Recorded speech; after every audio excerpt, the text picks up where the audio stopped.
سود کے خلاف فیڈرل شریعت کورٹ کا فیصلہ ہے۔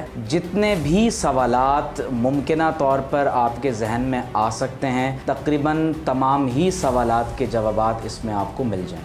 مسئلہ ہے ہماری نیت کے کانٹیکسٹ میں کہ ہماری نیت کیا ہے۔ Unfortunately we are more loyal than the king. مغرب میں وہ ربا سے چھٹکارا حاصل کرنا چاہتے ہیں، لیکن ان کو خوش کرنے کے لیے آپ اس سے چھٹکارا حاصل کرنے کو تیار نہیں۔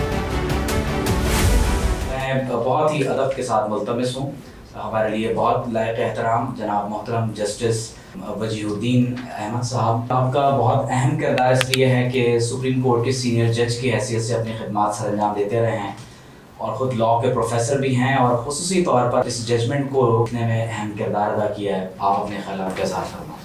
اکابرین مجلس، دوستوں اور ساتھیوں، السلام علیکم۔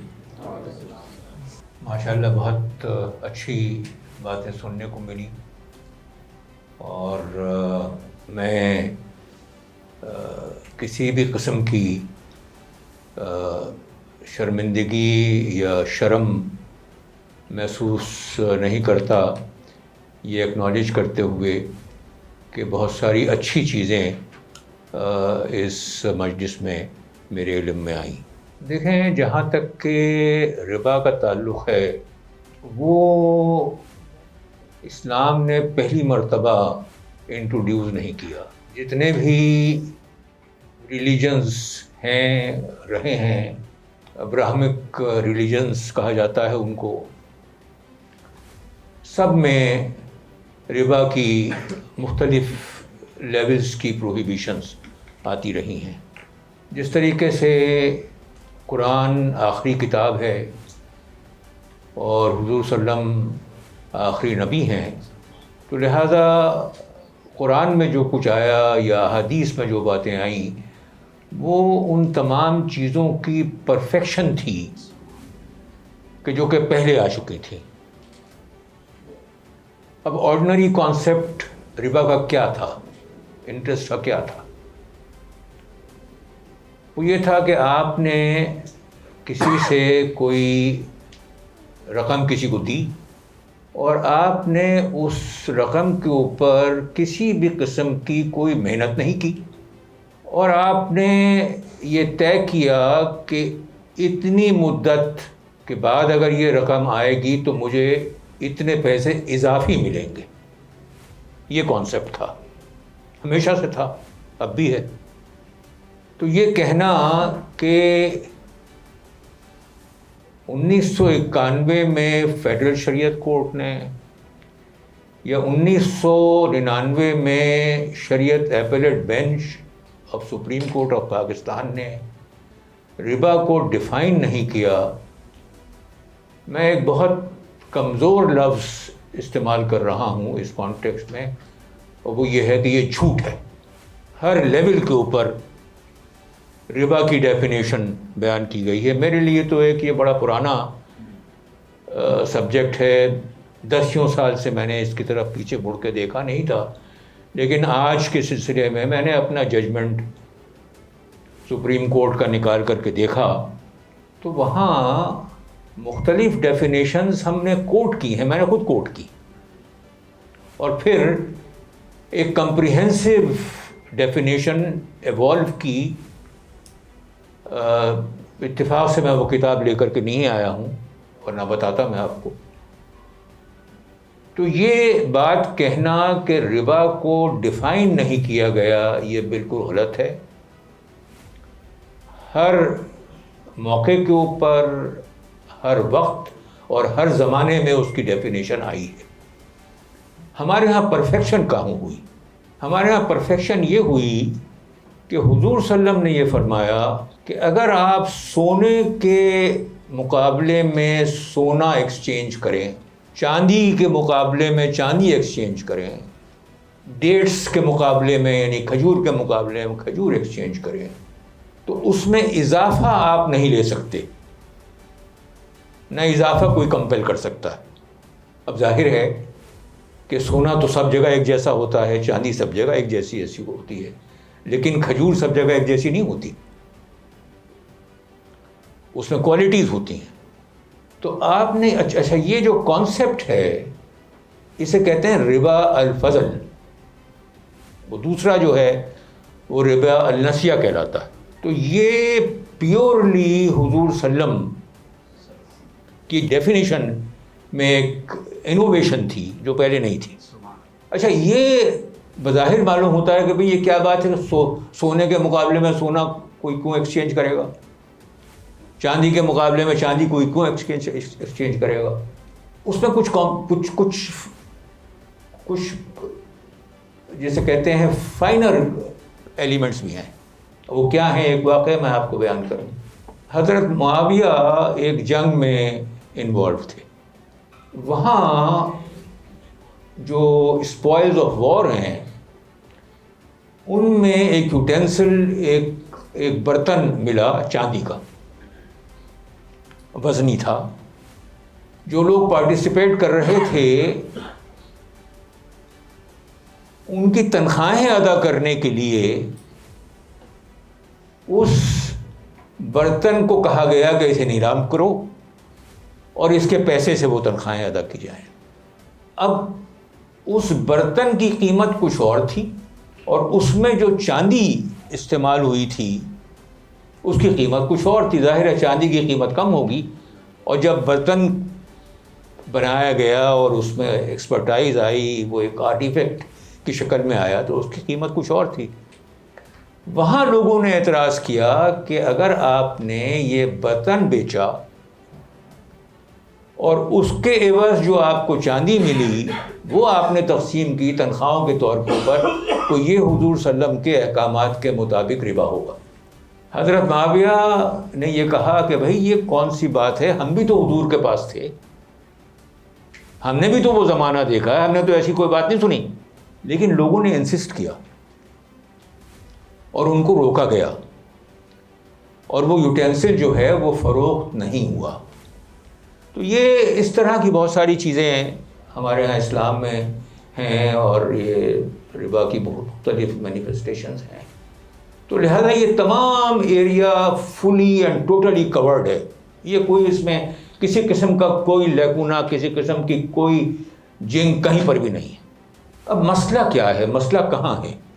مسئلہ ہے ہمارے ارادے کے کانٹیکسٹ میں، مسئلہ ہے ہماری نیت کے کانٹیکسٹ میں کہ ہماری نیت کیا ہے.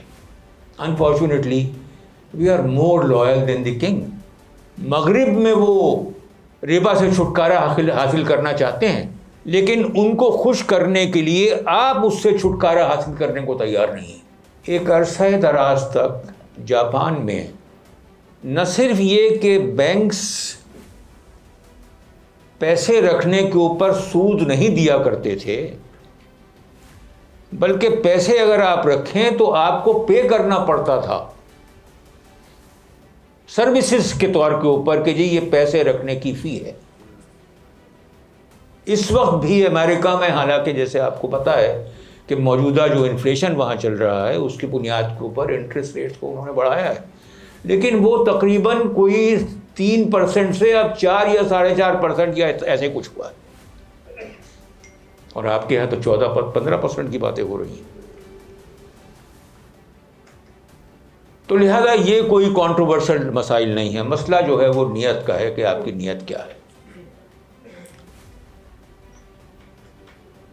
اس سلسلے میں جیسے کہ ابھی دوستوں نے تذکرہ کیا کہ وہ ایک نظام مصطفیٰ کا موومنٹ چلا، PNA موومنٹ وہ کہلاتا ہے، اور اس کے نتیجے میں فار ون ریزن اور دی ادر بھٹو کو فارغ کیا گیا اور ضیاء الحق انٹروڈیوس ہوئے. یہ بات ہے 1977 کی. اب ظاہر ہے کہ وہ جس پلیٹ فارم سے ضیاء الحق کو سپورٹ کیا گیا تھا تو اسلامائزیشن جو ہے وہ ایک نیچرل پروسیس تھا. اس زمانے میں پہلی مرتبہ کانسٹیٹیوشن میں آرٹیکل 203 کے مختلف کلازز ایڈ ہوئے ABCD کے حساب سے. جیسے آپ نے دیکھا ہوگا کہ یہ اپیل جو ہے اسٹیٹ بینک کی، یہ 203F کی اپیل ہے. تو اب وہاں کیا ہوا کہ انہوں نے یہ ضیاء الحق کی انسرشن تھی اور یہ کہ ایک پورا چیپٹر ہے جو انہوں نے انسرٹ کیا. وہاں انہوں نے کہا کہ اسلامائزیشن ہوگی لیکن فائنینس کے فیلڈ میں نہیں, up to a particular date, اس وقت تک. تو یہاں ہمارے یہاں ہائی کورٹ میں اس وقت تندور الرحمان صاحب جج ہوا کرتے تھے. انہوں نے اس معاملے کو اٹھایا under article 2A of the constitution, جس کے ماتحت آبجیکٹو ریزولوشن, جس کو سپریم کورٹ نے اسما جیلانی کیس میں یہ کہا کہ یہ پاکستان کا گرون نارم ضرور ہے لیکن یہ انفورسیبل نہیں ہے. بعد میں سعید احمد کیس میں اور دوسروں میں ضیاء الرحمان کیس میں وضاحت جب کی تو یہ کہا کہ یہ انفورسیبل نہیں. تو ضیاء الحق نے جو آرٹیکل 2A انٹروڈیوس کیا تو اس میں انہوں نے یہ کہا کہ objective resolution as in the annex would be a part and parcel of the constitution and enforceable as such. تو اب اس میں تو آبجیکٹو ریزولوشن میں بہت ساری چیزیں ایسی ہیں کہ جس کے ماتحت مختلف قوانین کو اسلامی کانسیپٹ کے ماتحت ریگولیٹ کیا جا سکتا ہے, ان کو ماڈیفائی کیا جا سکتا ہے, آلٹر کیا جا سکتا ہے. تو تنزیل الرحمان صاحب نے اس معاملے کو آرٹیکل 2A میں اٹھایا, یعنی ربا کے معاملے کو. اس وقت میں ایڈوکیٹ جنرل تھا تو مجھے بھی انہوں نے نوٹس دیا اور میں نے without consulting the government I supported ہم کہ ہاں یہ آپ جو کہہ رہے ہیں بالکل ٹھیک ہے, اور انہوں نے اس کے اوپر فیصلہ دیا. پھر میں خود جب جج ہوا تو میں نے بھی اس معاملے کو اٹھایا اور میں نے تنزیل الرحمان کے فیصلے کو سپورٹ کیا, فالو کیا. وہاں میں نے ایک چیز انٹروڈیوس کی ربا ہی کے کانٹیکسٹ میں, اور وہ یہ تھی کہ اب ہوتا کیا تھا کہ آپ نے کوئی پراپرٹی 1 کروڑ روپے کی خریدی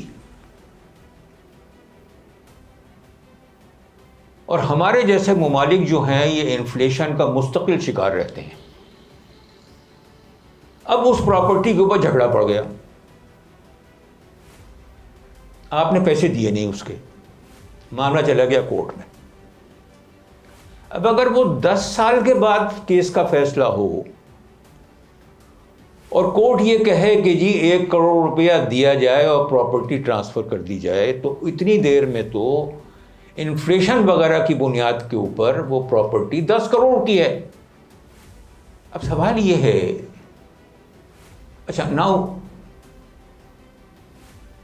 ربا تو سب چیز پہ اپلائی کرتا ہے نا, پیسے پہ بھی اپلائی کرتا ہے, کموڈیٹیز کے اوپر بھی کرتا ہے, لیکن پیسہ ایک اس طرح کی چیز ہے جو کموڈیٹی نہیں ہے. پیسہ از اے میڈیم آف ایکسچینج. تو اب وہ 1 کروڑ روپیہ جو کہ جس کے لیے پراپرٹی, جس کے اگینسٹ پراپرٹی بیچی گئی, وہ 10 سال کے بعد وہ 1 کروڑ کا 10 کروڑ ہو گیا, کیونکہ انفلیشن ہے, منی ویلیو لوز ہو رہی ہے وقت کے ساتھ ساتھ. اگر آپ ڈالرز کی ٹرمز کے اندر دیکھیں, میں اگلے روز سوچ رہا تھا کہ 1996 میں یا 5 میں 40 روپے کا ڈالر تھا. اب جیسے آپ کو پتا ہے کہ کم ہونے کے باوجود بھی 207 روپے کا ہے. تو یہ جو منی کی فلیکچویشنز ہیں, ان کا ربا کے کانٹیکسٹ میں کیا کیا جائے. تو میں نے اس کیس میں جو which is reported as Ijaz Hussain's case, یا کچھ اعجاز کچھ کے نام سے ہے, وہ اعجاز ہارون's کیس, میں نے یہ کہا کہ جہاں اس طرح کی سچویشن ہو تو عدالت کو یہ چاہیے کہ وہ ایکولائزر الاؤ کرے،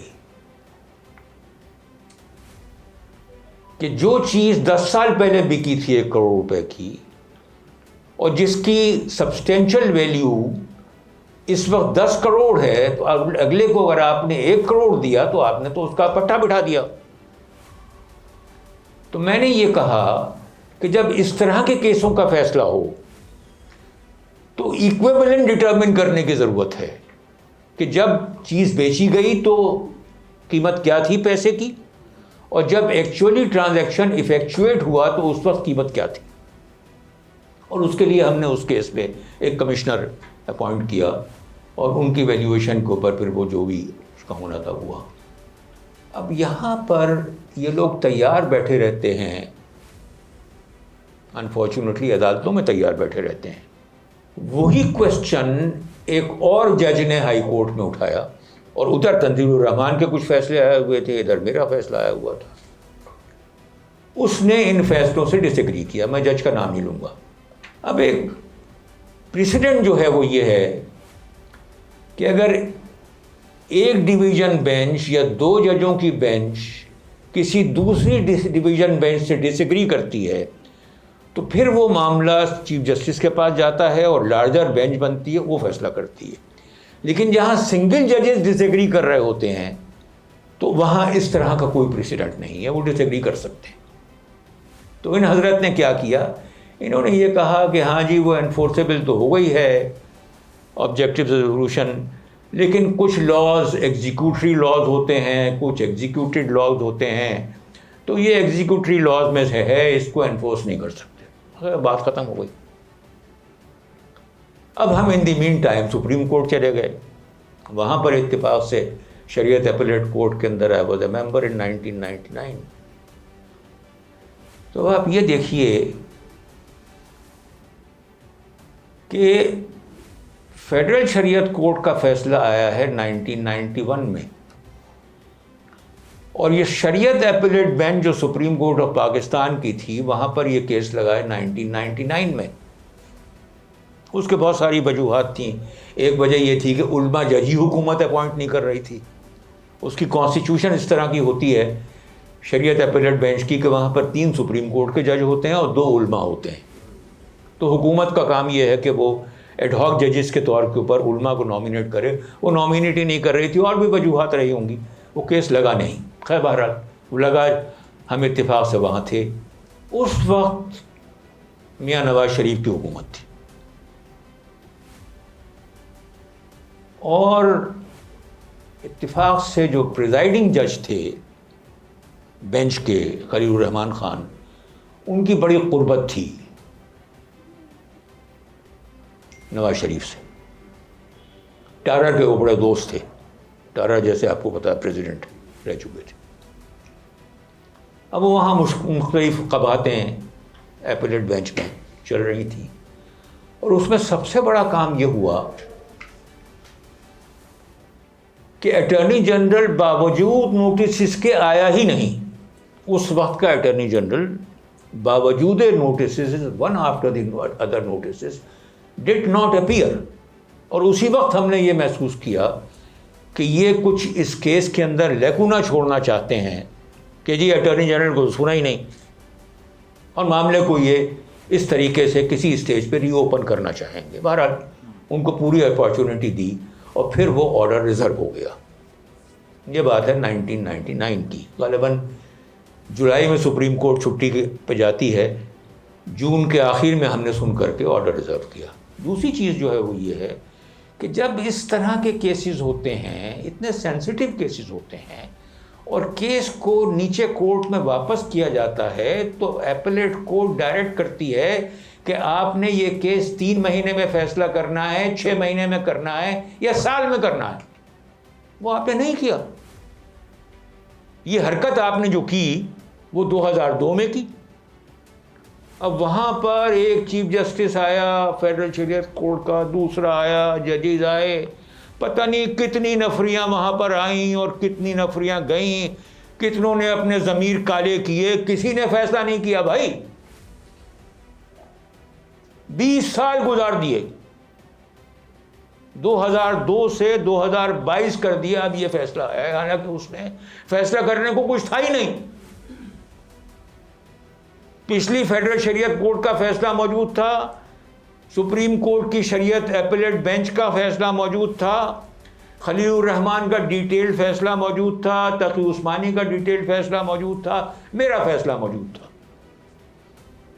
منیر شیخ نے تو فیصلہ کچھ نہیں لکھا، اس نے تو آئی ایگری بھی نہیں لکھا، بس سائن کیا۔ تو اس میں تھا کیا کرنے کو، لیکن اس کے لیے ہمت چاہیے، جرأت چاہیے، مورل کنوکشن چاہیے، وہ کہاں تھی؟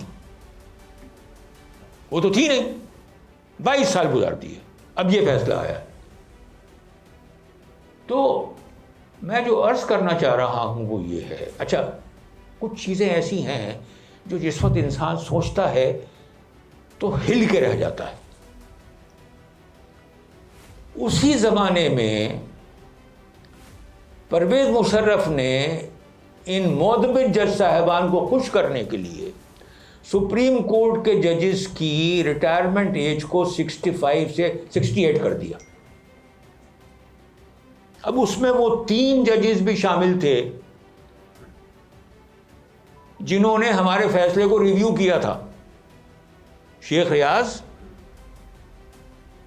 منیر شیخ اور سردار فاروق۔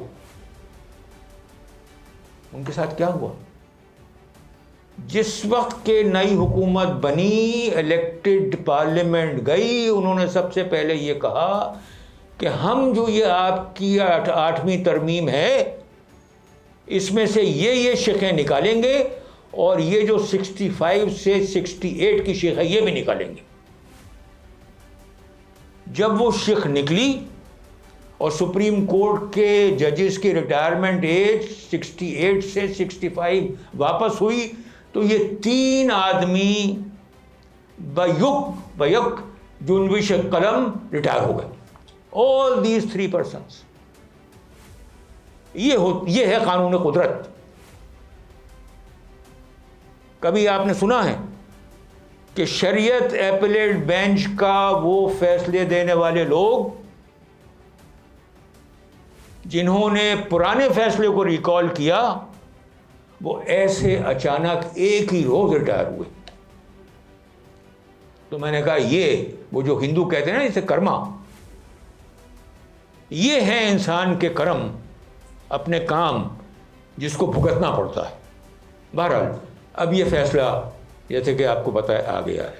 یہ جو شریعت ایپلیٹ بینچ اور فیڈرل شریعت کورٹ جو کریٹ ہوئے، اس میں یہ ضیاء الحق کی ڈالی ہوئی شق تھی کہ نارملی ہوتا کیا ہے کہ جب آپ نچلے کورٹ کے فیصلے سے اپیل کرتے ہیں تو آپ کو اسٹے کی درخواست لگانی پڑتی ہے کہ جتنی دیر یہ اپیل پینڈنگ میں رہے جناب وہاں پر عمل درآمد نہ ہو جائے، اور پھر عدالت نے اپنی ڈسکریشن ایکسرسائز کرنی ہوتی ہے، اپنا مائنڈ اپلائی کرنا ہوتا ہے یہ فیصلہ کرنے کے لیے کہ اسٹے کریں یا نہ کریں۔ وہاں پر لکھا ہوا یہ ہے کہ اگر فیڈرل شریعت کورٹ کا فیصلہ کسی بھی سبجیکٹ پہ ہو، فائنینس کی بات نہیں ہے، کسی بھی سبجیکٹ کے اوپر فیڈرل شریعت کورٹ کا فیصلہ اگر ہو اور وہ کوئی شخص ایک صفحے کی اپیل سپریم کورٹ میں شریعت applet bench of the supreme court of Pakistan میں اپیل کر دے تو فیڈرل شریعت کورٹ کا فیصلہ آٹومیٹیکلی اسٹے ہو جائے گا۔ کبھی دنیا میں سنا ہے آپ نے؟ اس میں ججز کو اپنا مائنڈ اپلائی کرنے کی ضرورت نہیں ہے، کیس کو عدالت کے سامنے لگانے کی ضرورت نہیں ہے۔ رجسٹرار کے آفس میں جا کر کے جو یہ نمبر پڑا ہوا ہے، یہ 14775/2022 یہ نمبر لگ گیا، فیڈرل شریعت court decision stays automatically without any formal order of any court, any bench, any judge۔ کہیں ہوتا ہے یہ دنیا میں؟ کہیں نہیں ہوتا۔ یہ ضیاء الحق صاحب کام کر گئے۔ اسی لیے تو جو 1991 کا فیصلہ تھا وہ 1999 تک کورٹ میں کیس لگا ہی نہیں. کیوں لگے گا؟ جب آٹومیٹک اسٹے لگا ہوا ہے تو کیوں لگے گا وہ؟ تو یہاں پر پرابلم جناب انٹینشن کی ہے. وہ جو گورا کہتا ہے نا کہ nothing is good or bad, nothing is good or bad except that thinking makes it so. کوئی چیز اچھی یا بری نہیں ہے سوائے اس کے کہ سوچ بتاتی ہے کہ کون سی چیز اچھی ہے کون سی چیز بری ہے. میں نے اگر کوئی کھڈا کیا اس لیے کہ میرا کوئی دشمن وہاں سے گزرتا ہے شام کو اور وہ وہاں گر جائے گا، کھڈا کرنا کوئی بری بات نہیں ہے. بٹ دین اس طرح کے ارادے کے ساتھ میں نے اگر کیا اور وہ گرا اور مر گیا، آئی ہیو کمیٹڈ مرڈر، کیونکہ سوچ اس کے پیچھے یہ تھی. تو گزارش جو ہے وہ یہ ہے کہ ہماری پرابلم ہے سوچ، اور پھر چھوٹی سی چھوٹی قیمت پہ بک جانا، چھوٹے سے چھوٹے مفاد کو ایسے کر کے پکڑ لینا کہ دنیا ہی میں رہنا ہے، یہاں سے کہیں جانا ہی نہیں. یہ ہے ہماری پرابلم. اب کہتے ہیں کہ جی سود کے اوپر پیسے لینے پڑتے ہیں، انٹرنیشنل لونز ہیں. بھائی جو لونز آپ نے لے لیے وہ تو آپ کو دینے ہیں، کیونکہ وہ تو ہمارے اسلام میں ہے کہ اگر آپ نے کوئی سولم کمٹمنٹ کی ہے تو آپ نے پوری کرنی ہے وہ. لیکن سوال یہ ہے کہ آپ نے نئے لونز کیوں لینے ہیں؟ آپ نے نئے لونز اس لیے لینے ہیں کہ آپ کا بڑا آدمی ٹیکس نہیں دیتا. آپ نے لونز اس لیے لینے ہیں کہ آپ نے انڈائریکٹ ٹیکسز بھی اس نوعیت سے وصول کرنے ہیں کہ جو ادارے وصول کر رہے ہیں وہ وصول تو کر لیتے ہیں. آپ کسی ہوٹل میں گئے، آپ نے 17% کے حساب سے وہاں پر سیلز ٹیکس دیا، لیکن اس میں سے 50 یا 60% پیسہ FBR نہیں پہنچتا. فیزی ڈرنکس جو بکتی ہیں، 7 اپ لے لیجئے، ببل اپ لے لیجئے، کوکا کولا لے لیجئے، کچھ پیپسی لے لیجئے، کچھ بھی لے لیجئے، ٹرک کے ٹرک فیکٹری سے نکل جاتے ہیں. فیڈرل ایکسائز ڈیوٹی 10% بھی نہیں دیتے. فیڈرل ایکسائز ڈیوٹی کیا ہے؟ ان کے پروفٹ کا حصہ ہے بھائی وہ. تو نہ انہوں نے ڈائریکٹلی ٹیکس دینا، نہ انہوں نے انڈائریکٹ ٹیکس دینا. اور ہمارے یہاں دوست بیٹھے ہوئے ہیں، رحمت اللہ وزیر صاحب FBR کے ممبر رہ چکے ہیں، گریڈ 22 کے ریٹائرڈ آفیسر ہے. میں ان کو کھینچ کر کے لے کے آیا ہوں آپ کی اجازت سے. وہ یہ کہتے ہیں کہ یہ جو ود ہولڈنگ ٹیکس بھی دیتے ہیں وہ بھی انڈائریکٹ ٹیکس ہے، وہ بھی ڈائریکٹ ٹیکس نہیں ہے. ڈائریکٹ ٹیکس تو یہ ہے کہ بھئی میں نے 1 کروڑ روپیہ کمایا، اس میں سے 25% یا 30% الگ سے دے دوں، وہ نہیں دیتا میں. سوال یہ ہے کہ جس قوم نے ٹیکس دینا نہیں، جس کے بڑے آدمیوں نے ٹیکس دینا نہیں، جس میں سے سب کچھ غریب کی جیب سے نکالنا ہے، تو پھر تو آپ ربا سے نہیں نکل سکتے. پھر آپ کیسے نکلیں گے؟ پھر تو آپ نے یہاں بھی ادھار لینا ہے، یہاں سے بھی ادھار لینا ہے، آپ کچھ کر ہی نہیں سکتے. تو یہ مسئلہ ہے دیانت کا، یہ مسئلہ ہے آنیسٹی کا، یہ مسئلہ ہے ذمہ داری کا. اور اس کے لیے آپ جیسے لوگ جو کہ ویل انٹینشنڈ لوگ ہیں، اچھے ارادے رکھنے والے لوگ ہیں، ان کو ان کازز کو لینے کی ضرورت ہے، اٹھانے کی ضرورت ہے ان کازز کو. اور دیکھیں میں آپ سے یہ عرض کروں کہ اس ملک کو اللہ پاک نے کوئی ایسی دولت نہیں ہے جو نہ دی ہو. آپ نے اپنے سونے کی کانیں بھی 2 مرتبہ بیچی ہیں، کہیں سنا ہے آپ نے؟ دنیا میں کہیں سنا ہے آپ نے کہ ایسا ہوتا ہو؟ لیکن یہاں ہوتا ہے. تو سوال یہ ہے کہ یہ تمام چیز انفورسیبل ہے، اس تمام چیز کے اوپر عمل درآمد ہو سکتا ہے، اور عمل درآمد ہو رہا ہے. جس نوعیت سے، جس اسپیڈ سے اسلامک بینکنگ بڑھ رہی ہے، کسی بھی اور فارم آف بینکنگ کی وہ ریشو، وہ ریٹ آف ایکسپینشن نہیں ہے. اور اس پہ کیا کرنے کی ضرورت ہے؟ آپ نے تو ہر بینک میں ایک شریعہ ونڈو انٹروڈیوس کرنی ہے. جتنی برانچز ہیں آپ کی، جتنے بھی بینکس ہیں، سارے بینکس کو آپ نے ایک ڈائریکشن ایشو کرنے کی ضرورت ہے کہ بھائی جہاں بھی آپ کی برانچ ہے وہاں پر آپ نے ایک ڈیسک شریعہ کمپلائنٹ جو لونز ہیں یا شریعہ کمپلائنٹ جو ٹرانزیکشنز ہیں اس کے لیے مختص کرنا. پھر دیکھیں آپ کیا ہوتا ہے. تو لہذا یہ کوئی بڑا. اور پھر دوسرا یہ ہے کہ اچھا بھائی آپ کو کوئی مسئلہ ہے، آپ فیڈرل شریعت کورٹ میں جا سکتے تھے، آپ سپریم کورٹ میں جا سکتے تھے، آپ یہ کہہ سکتے تھے کہ جی دیکھیے 1 2 3 4 5 یہ مسئلے ہیں، ان کو آپ حل کریں. جس نے یہ فیصلہ دیا ہے اس کی ذمہ داری تھی کہ حل کرے. اور پھر یہ وہ چیزیں ہیں کہ جس کے لیے ٹاسک فورس بنانے کی ضرورت ہے، جیسے کہ وہاں دوست نے کہا، جس کے لیے اسٹیٹ بینک کی جو اپیل کرنے کو گیا ہے اس کا کام تھا کہ وہ ٹاسک فورس تیار کرے، جس کا کام یہ ہو کہ وہ جتنے بھی ججمنٹس ہیں اس سبجیکٹ کے اوپر ان کو ایگزامن کرے، جس کا کام یہ ہو کہ ساری دنیا میں جہاں جہاں اسلامک بینکنگ چل رہی ہے ان تمام چیزوں کو ایگزامن کرے، اور جہاں جہاں جو ہرڈلز آئی ہیں، راستے میں رکاوٹیں آئی ہیں، وہ کیسے دور کی گئی ہیں، معاملات کو حل کیسے کیا گیا ہے، اس کو دیکھیں اور بتائیں کہ یہ طریقہ ہے حل کرنے کا. تو میری گزارش جو ہے وہ یہی ہے، جیسے کہ کسی دوست نے کہا تھا کہ where there is a will there is a way. اگر آپ کی نیک نیتی ہے، اگر آپ کا ارادہ اچھا ہے، آپ کوئی کام کرنا چاہتے ہیں، آپ کر سکتے ہیں. اور دنیا میں کوئی چیز ناممکن نہیں ہے.